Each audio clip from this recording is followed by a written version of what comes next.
Hello, this is Christian Hugill and welcome to the Radio Academy podcast. Every week we take a look at a cool project that celebrates excellence in audio from the world of radio or podcasts, and we have a quick chat about it. And it is just a quick hello from me this week as I'm handing over the reins to Garry Spence from Clyde. Now, Gary's talking to one of his radio heroes, George Bowie, who's celebrating 25 years of early alarms and waking up Glasgow.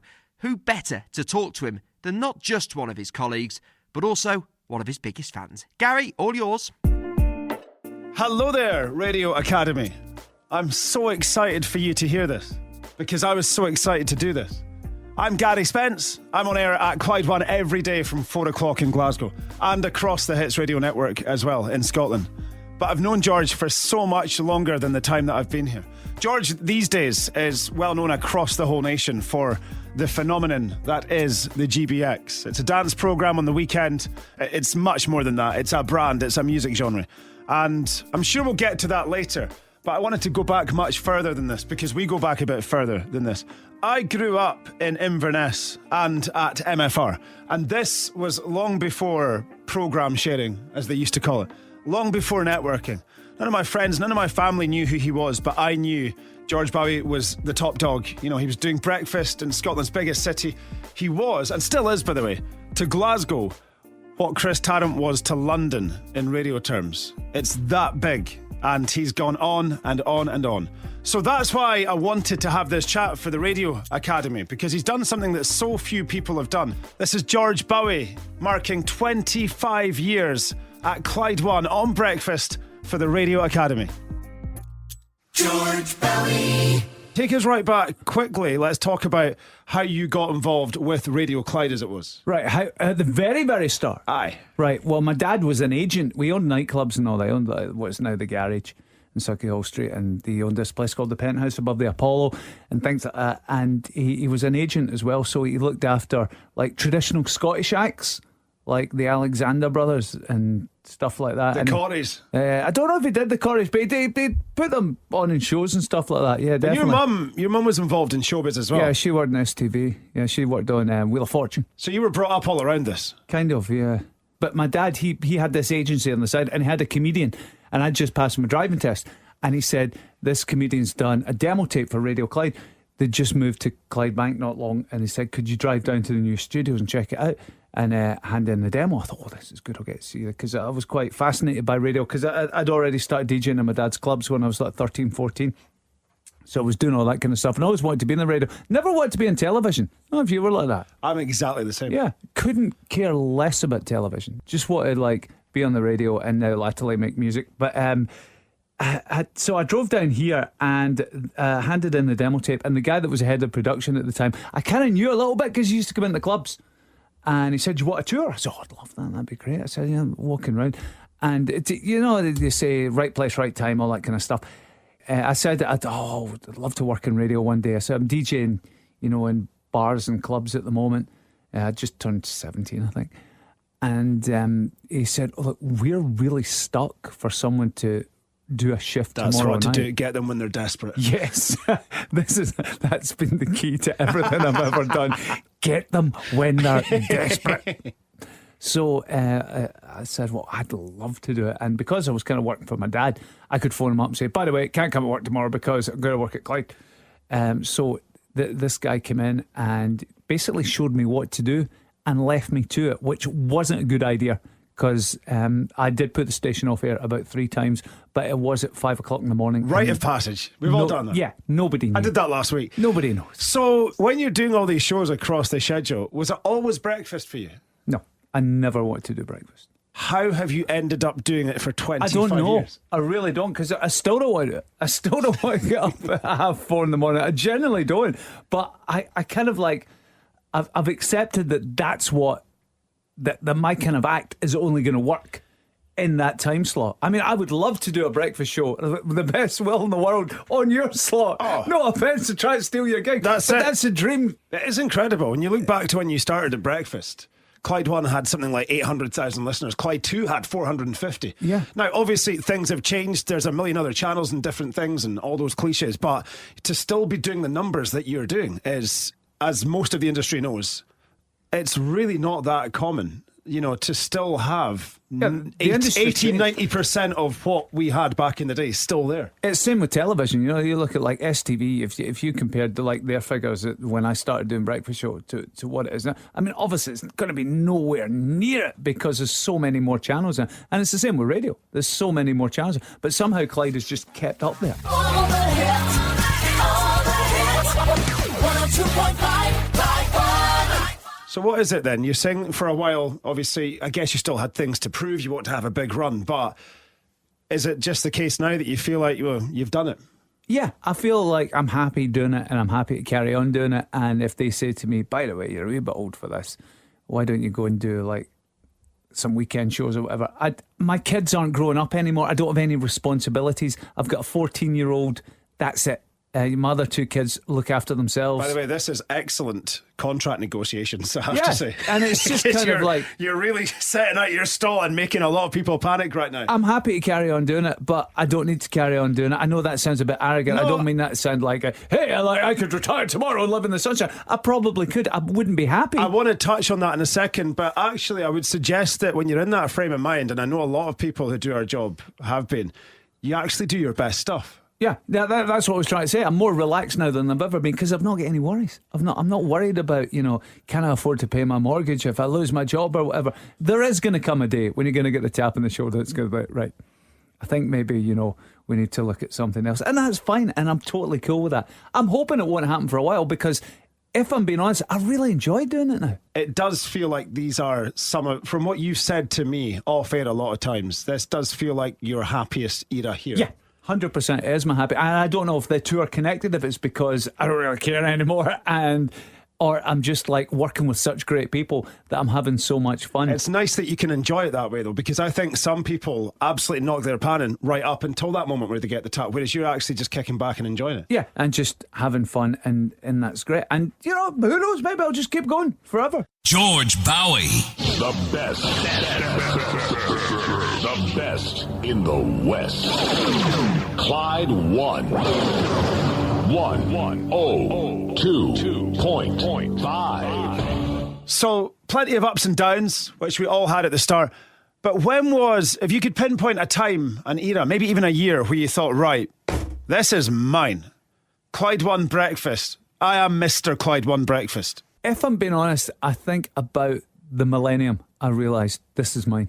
This is right, 2000. Was that after you came back? Because we're going to talk about the Beat 106. Right, I didn't know if we could talk about that or not, but I'm more than happy to talk about that. This is your career and it's 25 years. Right, yeah, absolutely. When I came back, that's the only time I felt this is mine and these people want me. Up until then, I felt like I was just filling in for a guy who might come back and might not. What a difference. What an absolute difference it makes when you're on air. And you just said those words there, when you feel like they want you. Yeah, 100%. I never felt wanted before. I felt under pressure and I don't think anybody felt wanted. And I think it was just the way the guy ran the radio station. He was ex-army, so he ran it in that kind of military style. I mean, and that might have worked in the 70s. I say it in jest, I said it earlier, but it was at different times. It was different times. Look at the programmers back then. Crazy. Beat 106 launches. It's now Capital, of course. It was Galaxy. It was XFM. It started off as Beat 106 and made the likes of Carol Smiley and Ali McCoist a lot of money. A lot of money. And potentially me a lot of money if I'd stayed, because I got offered the same deal as them to stay. That's got to hurt. Yeah. No, you know what? It doesn't hurt at all. Beat 106 launches across central Scotland. You're the biggest name in Scottish radio at that point, so they presumably come in and poach you. How did the chat come about? And let's talk quite briefly, but it's still part of your story, about the Beat 106, I was going to say year? Was it even that? Can I tell you that it's funny because that is the preconception of everyone, that they came in and poached me. I went to them because I was so unhappy. I was like, I hated working here. I hated the job. I hated the management. I hated the way I was treated. And I phoned them and said, I noticed you haven't announced a breakfast show yet. Do you want to meet up? And they were like, yes. I already knew Ron McCulloch, who owned it, because I was DJing for him in the tunnel, because GBX was flying. And we all went out and they made me an offer. And it was not a lot of money. And it wasn't any more than I was getting here. People think I went for like millions and all that kind of. I just said, look, this is what I'm getting paid. If you match it, then I'll come to you. And that's all it was. It was all down to it wasn't even about, oh, this radio station, they promised me the world, or this radio station was going to be better. I was just so unhappy I had to get out here. For you to then go on and, I'm trying not to use Partridge's phrase here, but people bounce back. Yeah. You bounced back 25 years on breakfast after that. Yeah, because, exactly. you know, you might have been tempted then just to go out. You might not have got back to Clyde. Yeah, I might not. And you know what? I would have stayed there, and that's fine. I didn't go to Clyde and ask them to take me back. They came to me and said that the management had changed, and there was new management in, and they wanted to meet with me. And they said, we really want you. I think he actually referred to me as, which I don't agree with, but he said I was the greatest broadcaster of my generation, which filled me with confidence. I thought, actually, this guy rates me.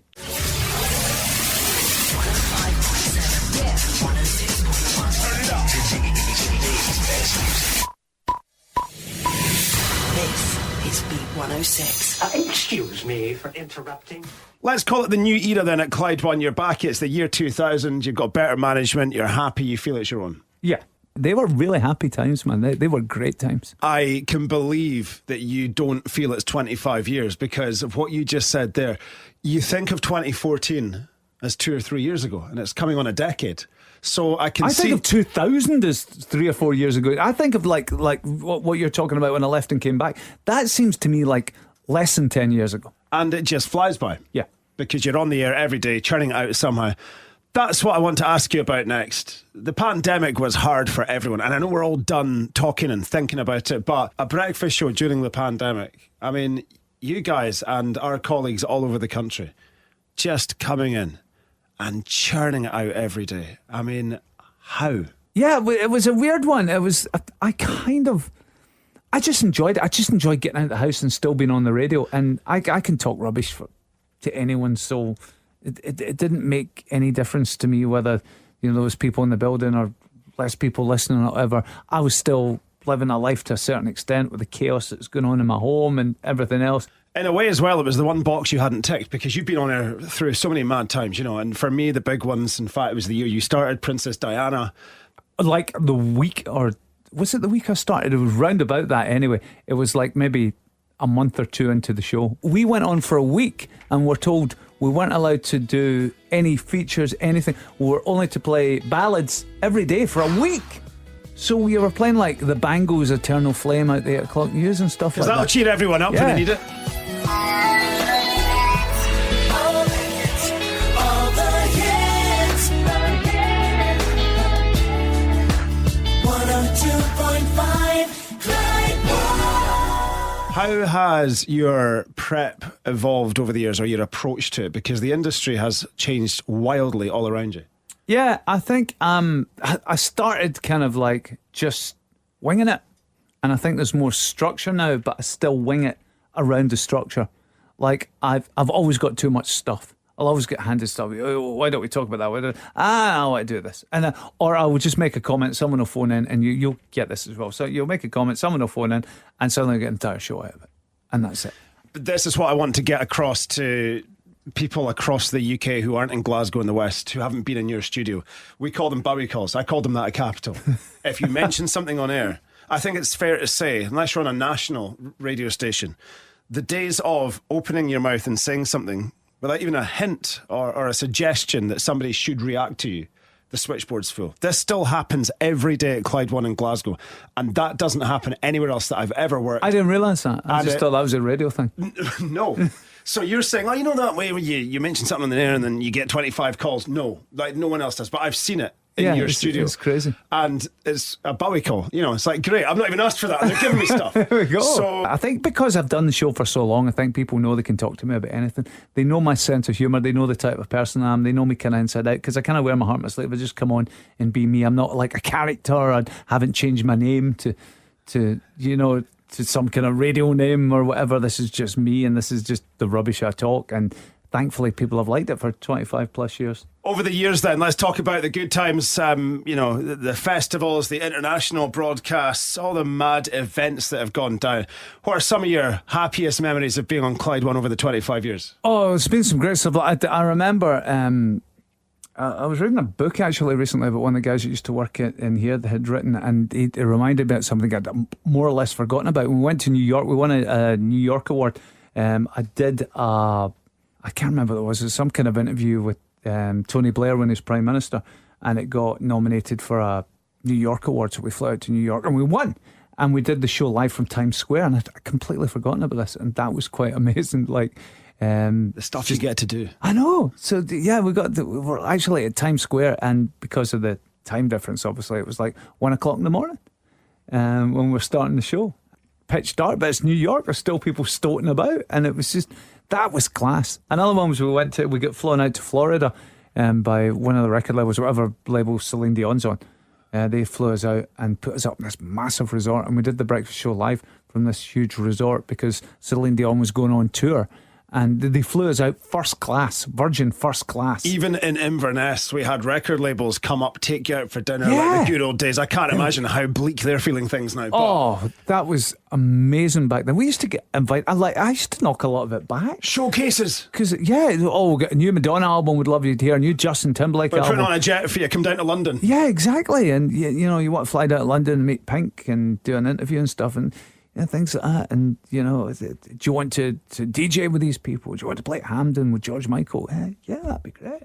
Scotland's biggest hits. 102.5. 102.5. Well, here we are, 25 years in as far as breakfast goes.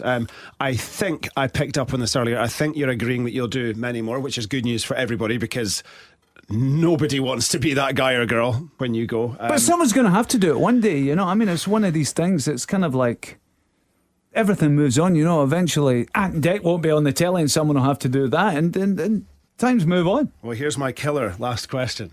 An absolute killer question. You're not allowed to say me out of politeness. Okay. If it's not you, and it's one other person in Scottish radio, who would you, if you were deciding to pass on that baton of Oh, that's a Clyde good breakfast? question.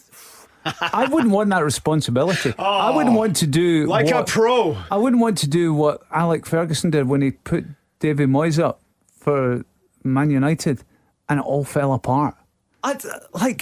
It's weird because when I signed my last deal, I felt older than I do now.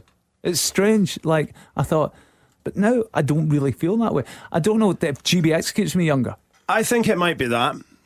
But I also think that, and the BBC went through a phase of this, I think the obsession with the age of a presenter or the content provider, if you like, I think we're over that because I remember when I used to listen to Chris Moyles when I was younger and he'd be talking about Starsky and Hutch. I had no idea. That was a generation before me. He was a few years older than me. I didn't care. I still loved listening. I still, like all my mates, was entertained. So people still want entertained. I know a lot of people who are coming through now in the industry.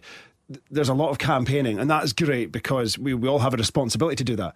But being totally frank, I think it's easier to campaign than it is to entertain. And I don't think your age comes into that at all. If they like you and you can make them smile, make them laugh every so often, great. But Yeah, and if you don't sound out of touch and you're not saying stuff that's offensive because it was okay to say that 20, 30 years ago. The GBX is probably a large part of that as well. And I want to talk to you about that someday because it's so hard to convey the cultural phenomenon that it is to anybody outside Scotland. I mean, it is not an exaggeration to say that you have your own genre of music. It's weird, isn't it? We're doing this kind of new thing now, Generation GBX, which is the real old school, the 90s stuff. That's the AM retirement plan. Yeah, this is the AM retirement plan. But we launched a gig and it sold out in an hour. So we launched another date and it sold out in 3 minutes. Mad. 3 minutes. And this is for a whole new brand. And I'm just thinking, it's just, I don't know, people just seem to get it, which is great. I'm so proud of that.